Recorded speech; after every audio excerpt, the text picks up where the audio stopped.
Greetings, brothers and sisters. So I have a lot of content up on the Gratefullness meditation channel. I got a whole playlist now. It's probably up to like 10 videos. 3 or 4 of them haven't been released. The channel's been monetized. And it's, some of my better work in terms of, it's personalized because of my relationship with Saj Marg meditation that's now become a cult-like, and I can't even call it a cult because the incompetence is so bad. Like, it's just this guy dodgy, fraugy, doogey, and all of it. So those of you who are interested, there's content that's coming out there that's, to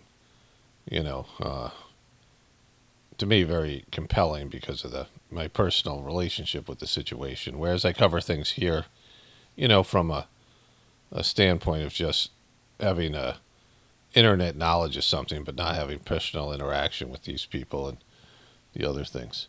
But anyways, I want to deliver kind of what I consider an important message, big picture message, in the beginning of this video. Then I'll get to some of the news-related items and some other stuff, whatever I do here. This is about everyone's personal situation beyond the mundane trap of human life. And so most of us aren't really fully aware of the troubles that people go through in third world countries or really poor people in America. I'll complete this thought in a second, but I have a mouse that I charge, a rechargeable mouse, and I thought about recharging it 2 days ago. It's always better if I do it before it runs out because I was in the middle of something. I have to go get the cord and all this stuff. Then I thought about plugging it in this morning, like I had somehow intuited. Certainly there's amount of time. I'm aware of the amount of time since the last time I charged it.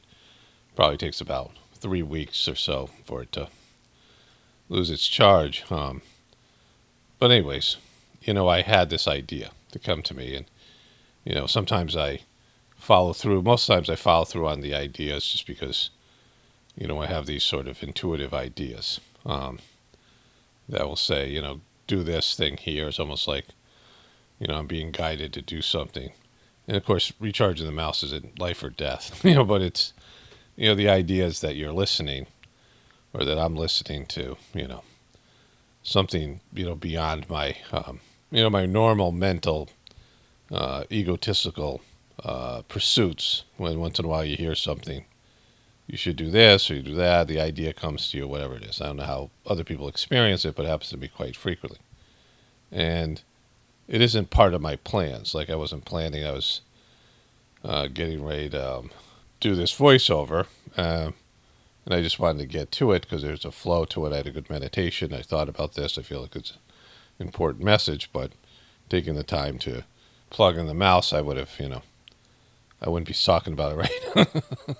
Or maybe I would, just based in what happened, but I wouldn't have the validation that the battery was about to run out. Like, there's no way for me to tell on the mouse itself, and it's just, there's just a sort of a time limit, but I have these intuitive, breaks in my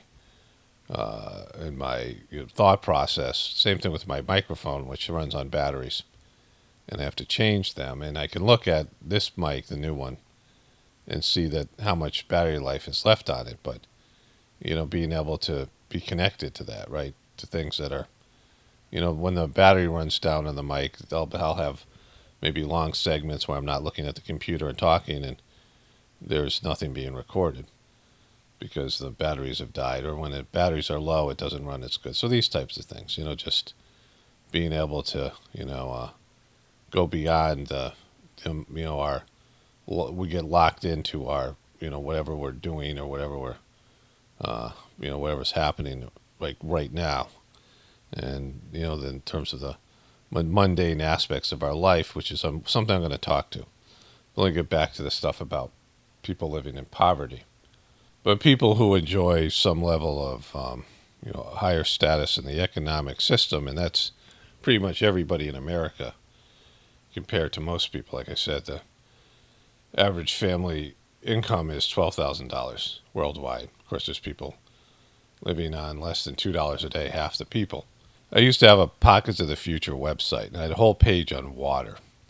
I haven't talked about water in years, but I used to be quite focused on it. And I was surprised to see some kind of, you know, uh, environmental institution put out facts about water, and that the average person lives 2.5 hours away from quality drinking out water. That they spend, most people spend a good, I don't know, 4 hours, 5 hours a day, either gathering firewood, or at least their family does, whatever it is, gathering firewood to cook their food and finding clean, fresh water. And so, they wake up every day and they have that challenge. The majority of people of the world don't have access to fresh water. When I was in India, in these nice houses, upper echelon income houses that were around the ashram, my family and I rented some of these, flats and houses. And they had bore wells, which were, wells that were bored into what we have, deep water wells. People have them in the country. My house has well water, and well water's great. Depending on where your water is and if it's not contaminated in some way, which could happen. But it doesn't have, fluoride in it. It doesn't have bleach. It's not processed water. That's, in most people's drinking water, most people's water that comes from city water, right? Well water's great. Spring water's great. But they have to be, you have to watch for contamination, right? There needs to be some filtration system.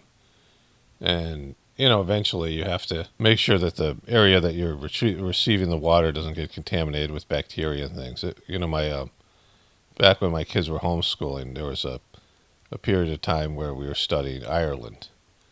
My ex and I both had ancestors that came from Ireland. And, there's a time where my kids were focused on Ireland, and there was book reading being done, and I sat in some of it. And there was this family, a couple, they were Americans who had Irish, ancestry, and they returned to Ireland. And they had a farm, and they had what was considered the best well in the county. But after a while, they got sick because they weren't taking care of the well, where the water was coming out of the ground. You have to make sure that that area where you're collecting the water doesn't get contaminated with bacteria and things. Water is the food of life for so many things, right? So many things, everything needs water to some extent.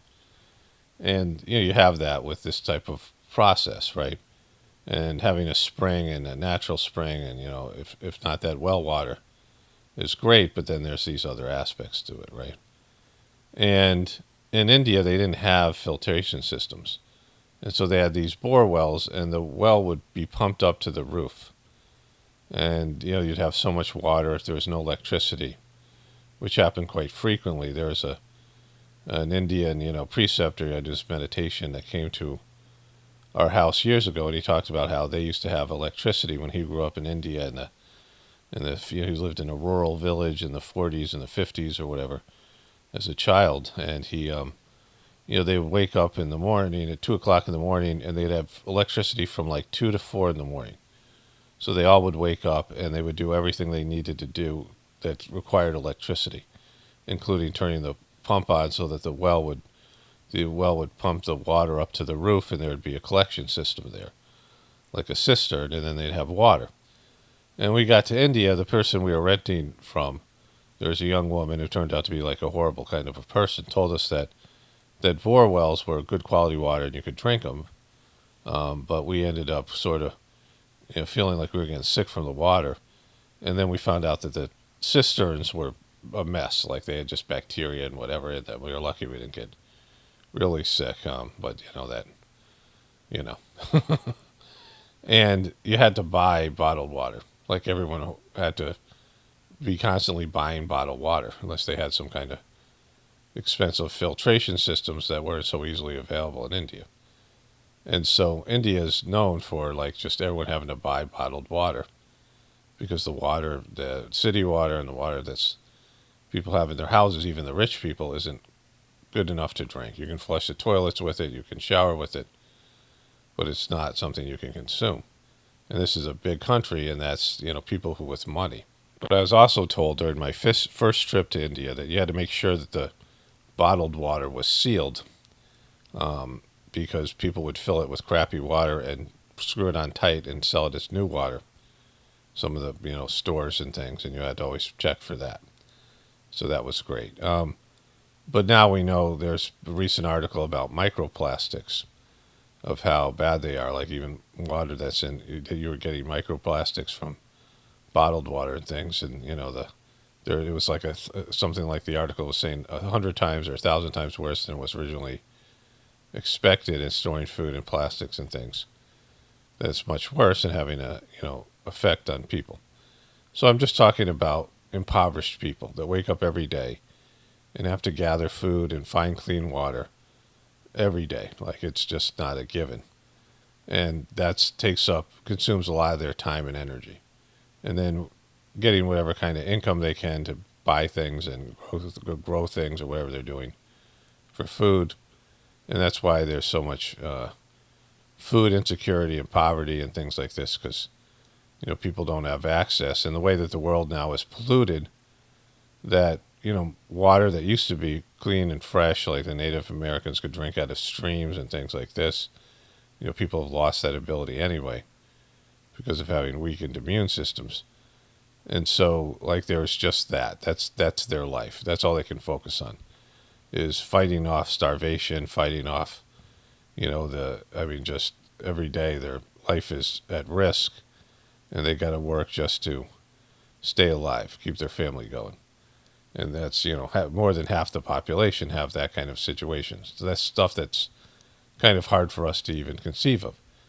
But then you take people who have so-called privileged lives, people who have, jobs, and it's not just about surviving. You have enough money for whatever you want in terms of food, and, you live in a house, whatever it is, or a nice place, apartment, condo, and you have a car to drive around, and you have all your basic needs taken care of. Of course, healthcare things set in as you get older, and then there's issues with that. But in terms of, just your everyday life, you have what you need. But you're still consumed by your everyday problems and issues. Like you have maybe like emotional depravity and spiritual depravity, where you feel empty. Most people who are living in America, especially the youth now, but people in general, are depressed, feel lonely, or feel unloved, feel disconnected, don't have a purpose, don't have an overall purpose in their life, and are just trying to get through in their own way. Like they're not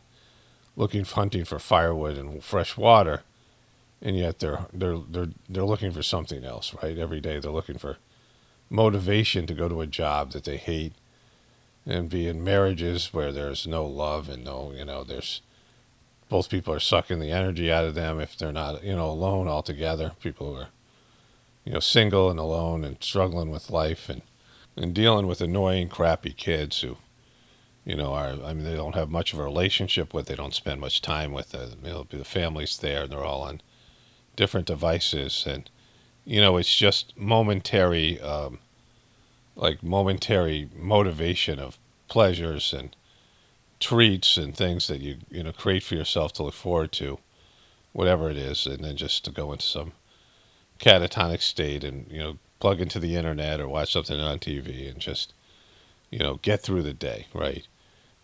People are all around the world, whether they're impoverished or have money. Most people are just trying to get through the day. They're just trying to survive the day, whatever is. They feel wiped out and drained by the end of the day, and if you wake up often tired and, unmotivated, they're not inspired to do anything. They're just going to mindlessly trudge through life, right? Disconnected and, unmotivated, and no real overall general purpose, right? No reason for being, no existential reason for existence, no thought about, why am I here and what am I doing here? What's my purpose? What's the meaning of life, right? They look forward to things like the Super Bowl and, holidays. I mean, they used to, but now there's such division and arguments and things that, family, whatever's going on. And it's just, maybe always there, but now it's more divisive. And People wake up angry and hateful, and like a disaster is waiting for them. Like, if Trump gets elected, the world's going to end, or if Biden gets reelected, the world's going to end. They have these kind of things, kind of worries and stress, and they sense the end of their the system that we're all 100% dependent on. There's people are aware of the apocalypse, but it's just more of a like a nightmare or a horror or something that can't happen, but they see as happening, right? Like they sense it's going to happen, but they can't do anything to prepare for it or to accept it, and do whatever they have to do and look at it like as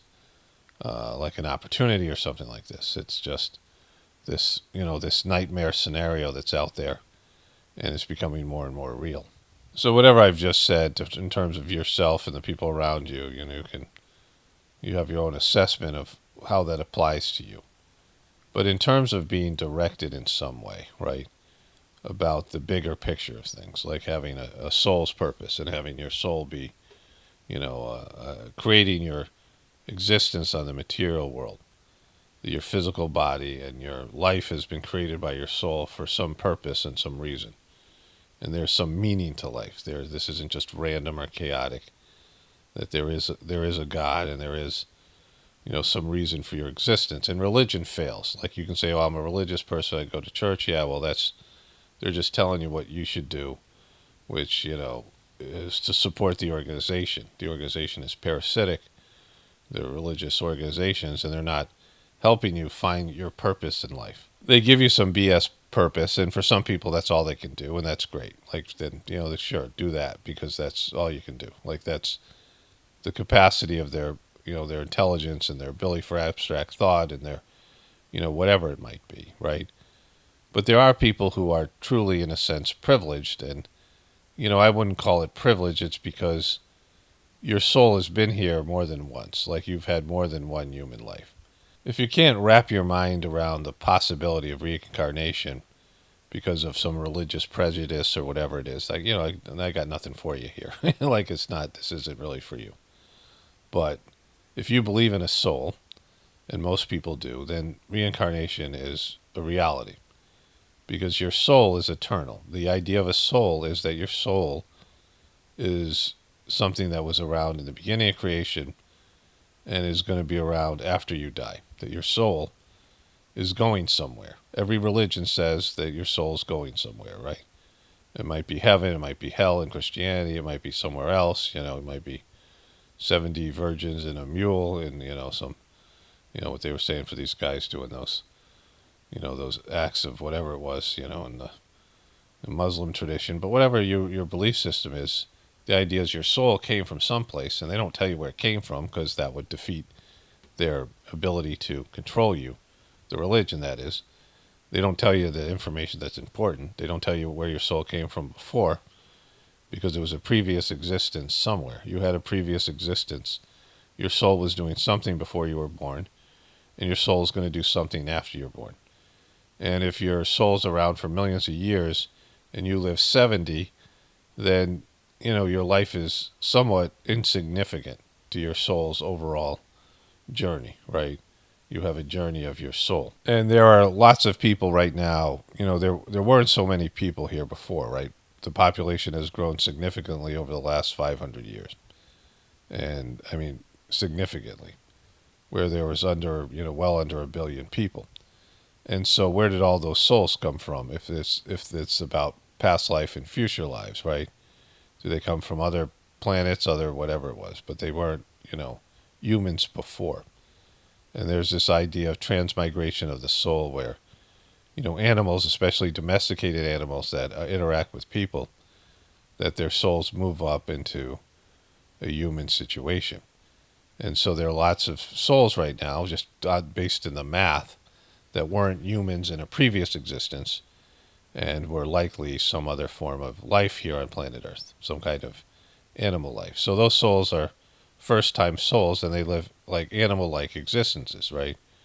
They don't have the ability for abstract thought. They're just, this is their first entry point into the human experience. And so people who have education and the ability for abstract thought and the ability for to contemplate the meaning of life and things like this. That's a privilege in a sense, but it's more based in your experience, like based in the fact that you've worked your way up from maybe lower forms of human life to a higher form of human life, right?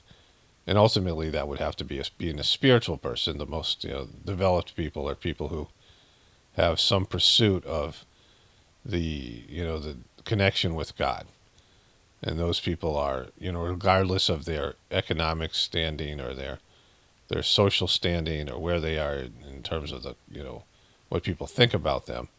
Those are the highest developed people who have realized that the point of life isn't money and power, because they've done that in some previous existence and they realized, oh, that wasn't it. It takes multiple lives just to negotiate and navigate, not negotiate, but navigate through the various pursuits that are here, where you think, all right, you grow up as a poor person and this is your first life and you're just living a mundane animalistic life as some sort of laborer who has very little materialistic it has limited abilities and does physical labor, and you look up to your boss and the king or the lord or whatever, the people running things, and the mayor or something like this, and you're like, wow, look at their lives, right? And maybe you work for those people or you're around them, and you envy the level of consciousness they have, the level of privileges and level of lifestyle that they have, and you aspire to have what they have, and you come back and you attain that in some future life, and you realize, oh, that wasn't it, right? You look for wealth and fame and power. You're a slave. You're an abused person, and you say, all right, and I want to aspire to be like a master then, right? In a slave and master relationship, and then you become the master, and then you realize you're more miserable than you were when you were a slave or whatever.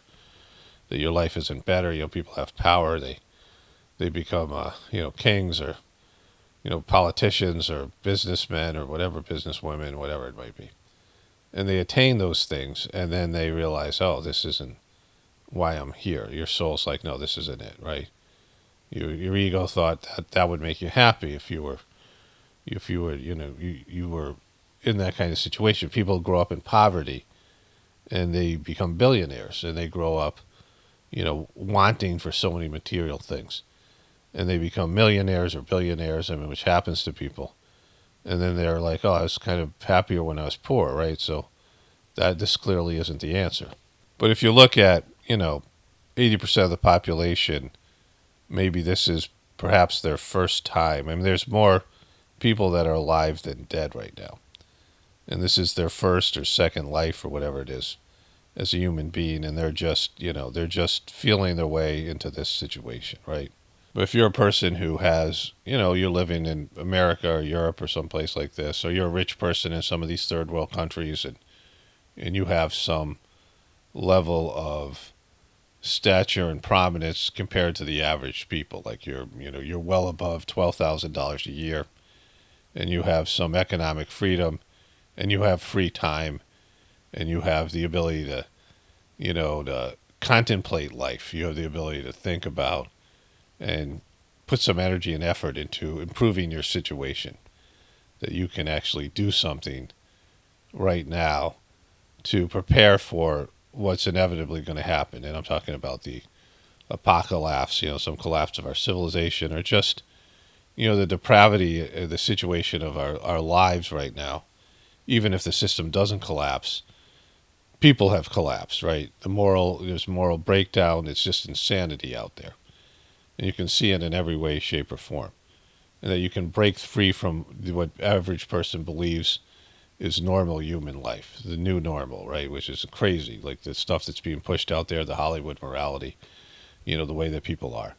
That's so depraved and so unnatural and so away from your soul's purpose, and like you can break free from that, right? Like you can have time to figure out how you can, elevate your own personal situation beyond what the average person believes and experiences, the left-right paradigm, away from the voting for this or being, liberal or conservative, and, all these things that people are locked into. They're just distractions and eating away at people's time and energy, eating away at this opportunity. You have an opportunity, and your physical life is an opportunity for your soul. And you get caught up in the mundane aspect of life, right? You get sucked into the illusion, like the Stockholm syndrome. There's a great story that the third master of the Sajmark system told at least a couple of times. I heard it at least once. And there are these, in the Hindu tradition, Krishna is the incarnation of Vishnu, the cosmic functionary or god of preservation, right? There's Brahma, the god or cosmic functionary who's in charge of creation. We all have creative energy. Creation is a part of everything's existence, right? You have a creation, you have a moment of creation, you have a moment of conception, and then you have creative energy and youthful energy, and then there's creation that you experience. Creation of a marriage, creation of your own children, creation of a career, creation, the beginning point of the various things in your life. And then you have preservation. You have to preserve what you've created. You have to maintain your existence, your life, your body. And then that sort of dominates your existence. You have moments of creation, small bits of creation. And then you have preservation, which dominates your existence. And then you have destruction, the ending of things, your death, and all the other things that go with this. And there's a cosmic functionary called Shiva. There's energies that are running your existence, energies or whatever you want to call it, of creation, preservation, and destruction. And there are beings in charge of that, right? There are souls, disembodied souls that watch over these processes. And the soul that watches over the preservation process in terms of the Hindu religion is called Vishnu. It's just, the name that they've given to this entity.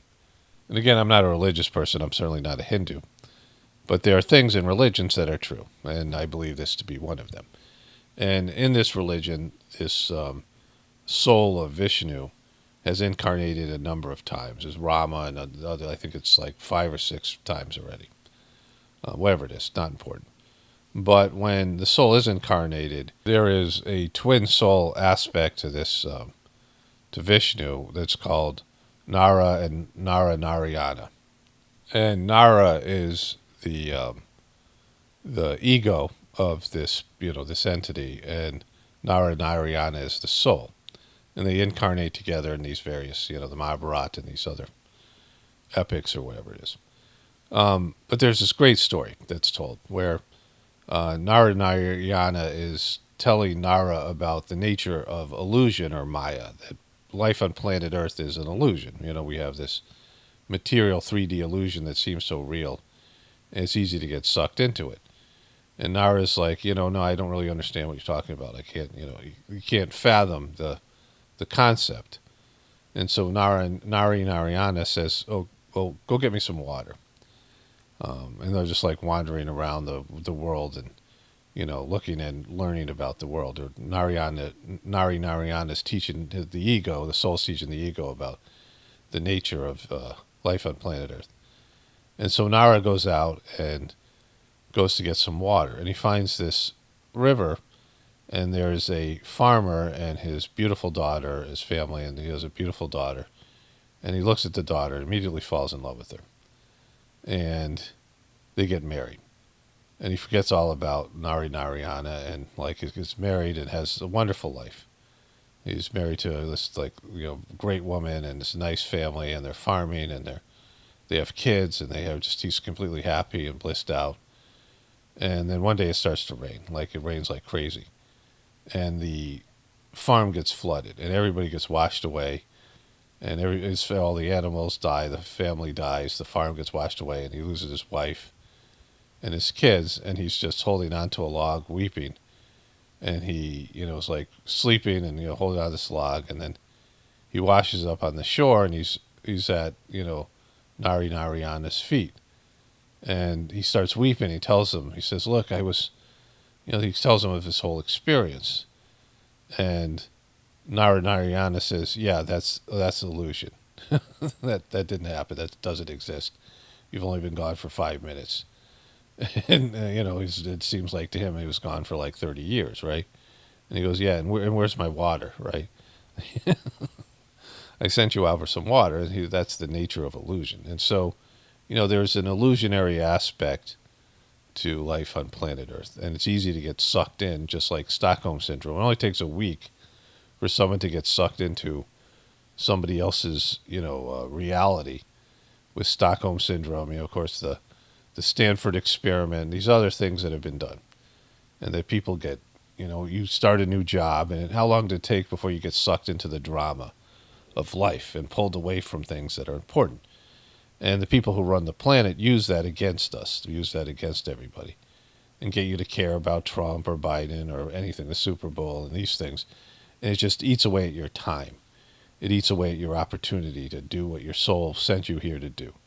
It eats away at your ability to, to make something of yourself, and you just get sucked into the mundane aspect of your life and just trying to, find something to, some self gratification. I mean, we live in a very hedonistic world where we're all about pleasures and, indulgences, and you're doing all these things, looking forward to something, just to get through your mundane existence.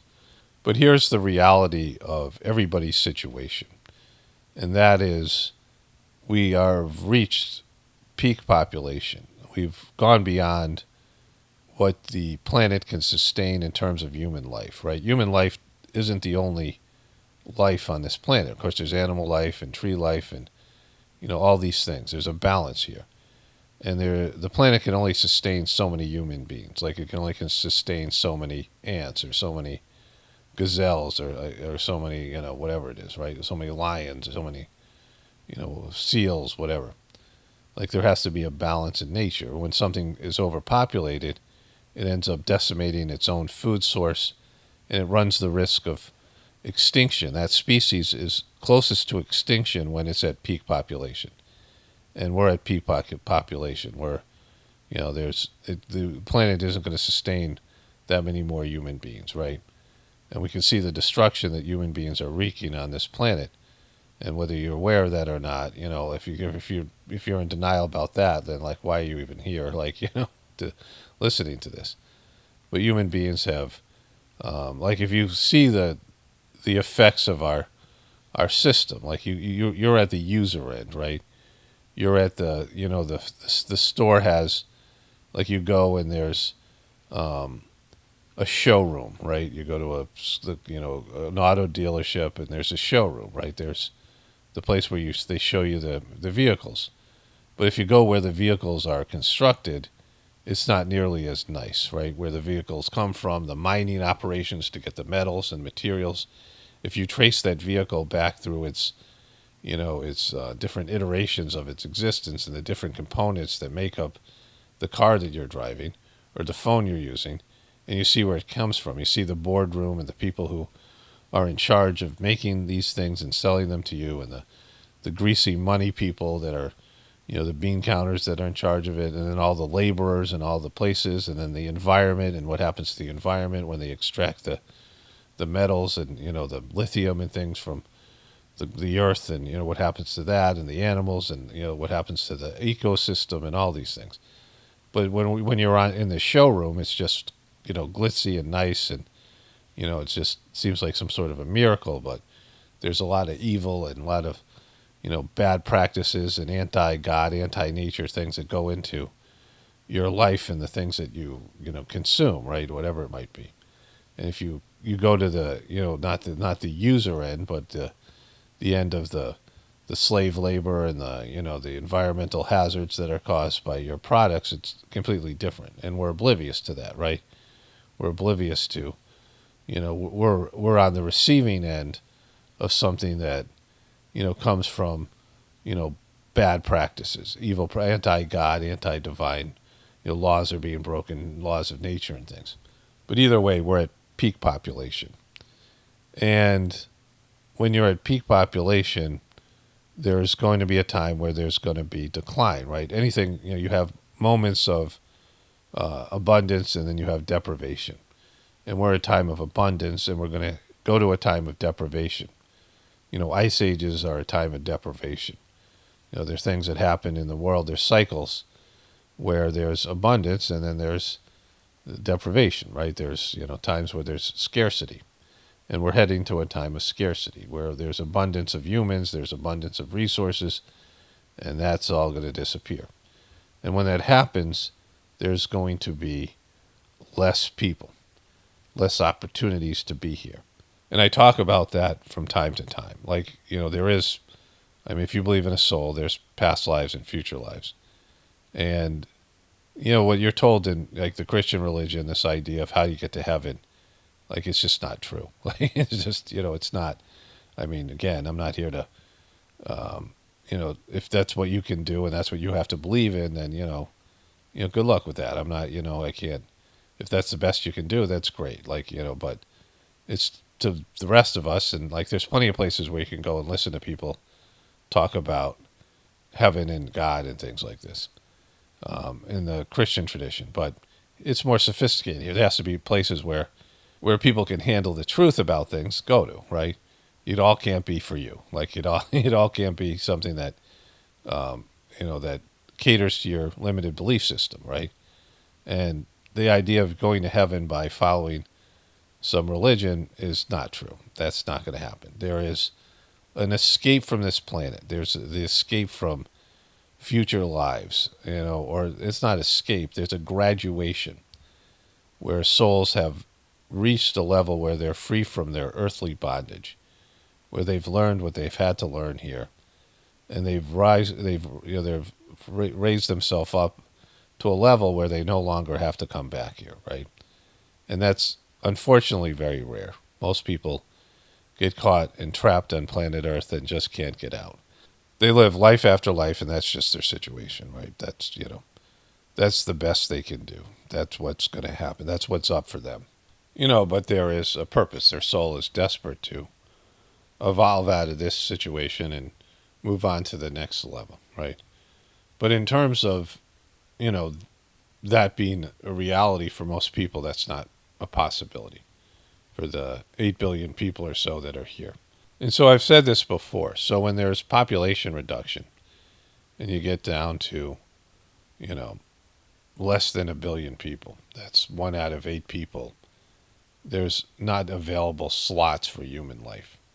And so your soul's going to go somewhere. And I don't know what it'll do. I have no, I'm not privy to that kind of knowledge. I would assume, since you're stuck here on planet Earth, your soul will either just hang out here, be waiting for an opportunity again, like lower developed souls, and or, incarnate into some physical aspect of the planet, whatever it might be.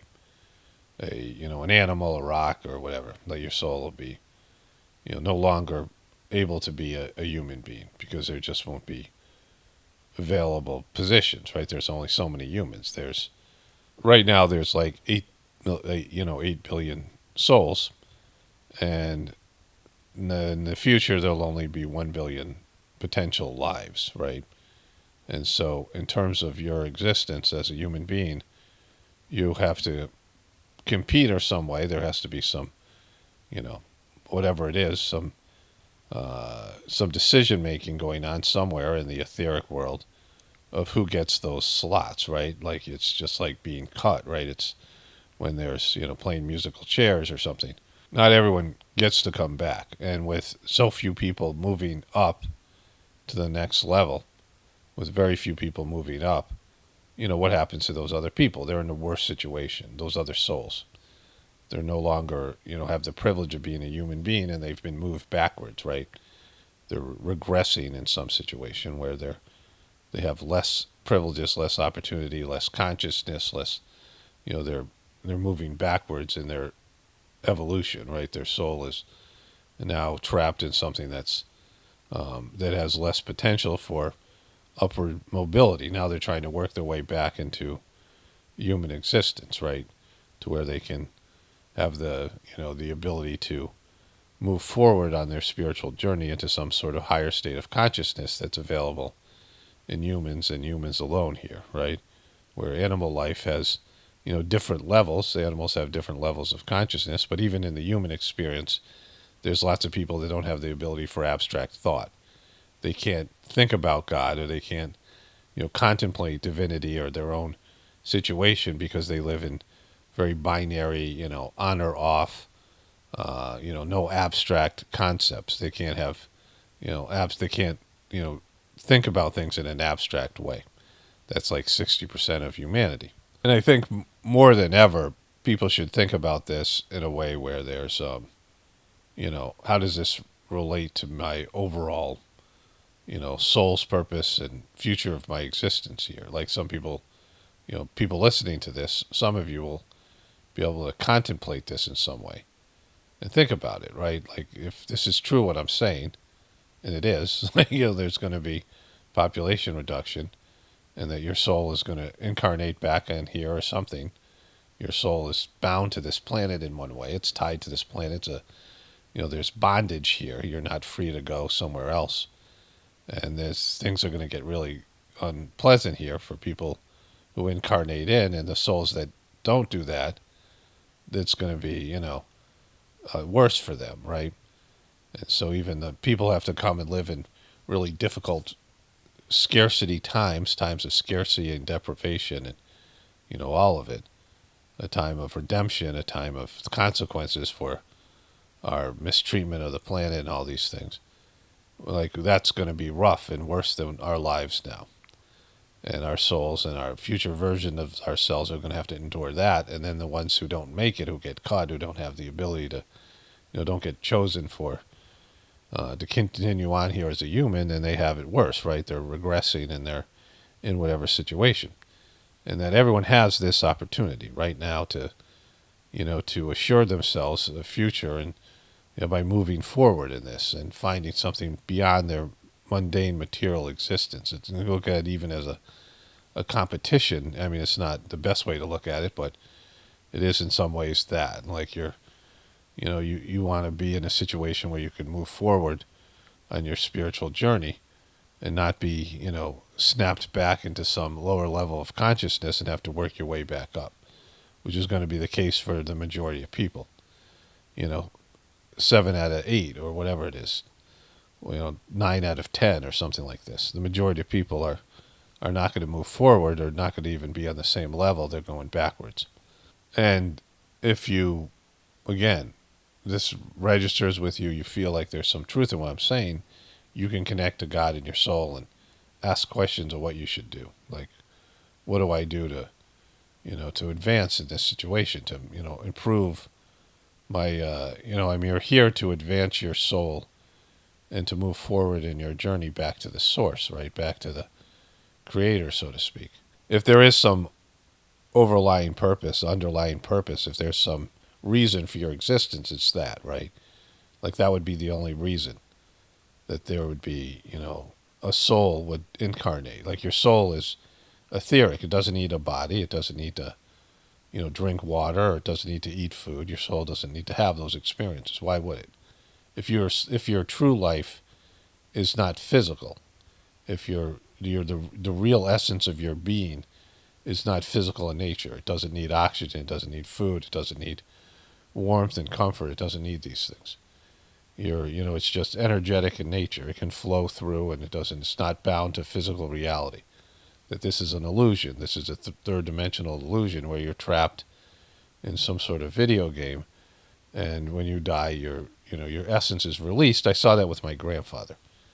When I was, I guess, 10 years old, I thought I was a little bit younger, but I went back and looked at it. But my grandfather was this epic person, fought in 2 world wars. World War One, he volunteered and lied about his age when he was 15, and he fought in World War One at 15, and then World War Two at whatever he was a fireman, played professional football, and he had sort of a big adventurous life.